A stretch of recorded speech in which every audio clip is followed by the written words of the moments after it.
know what's happening in your ministry if they haven't already briefed you, but let me explain to you, okay? When you have a forest management plan, there are forest planning manuals that you have to follow to develop the plan. The plan engages in making sure that we plan when it comes to cutting trees, that we take into consequence the habitat and the species by which we'll be encountering when we go into the process of harvesting. Those manuals, if you stacked them up on this desk today, would be somewhere around this high. What you're doing is that you're forcing the industry to duplicate the process.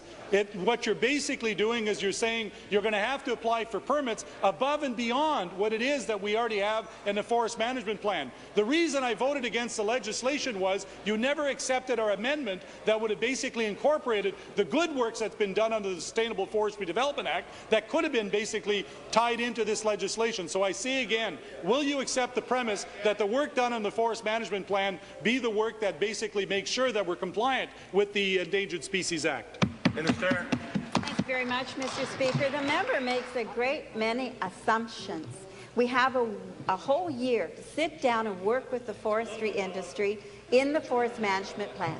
And we will do that. It's a commitment we have made. We will follow through with that commitment. I don't think there should be some huge assumptions made about what that might look like, because in fact those decisions haven't been made. The commitment is we can build on the standards that are there. They're superb standards with companies, as I indicated, such as Tembac, who've been working with the forest-dwelling woodland caribou, and we will continue to do that, Mr. Speaker, is to ensure that we have the highest standards when it comes to our endangered species within the forest industry.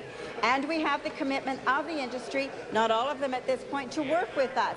They will certainly be invited to the table as we find solutions. Thank you, Mr. Speaker.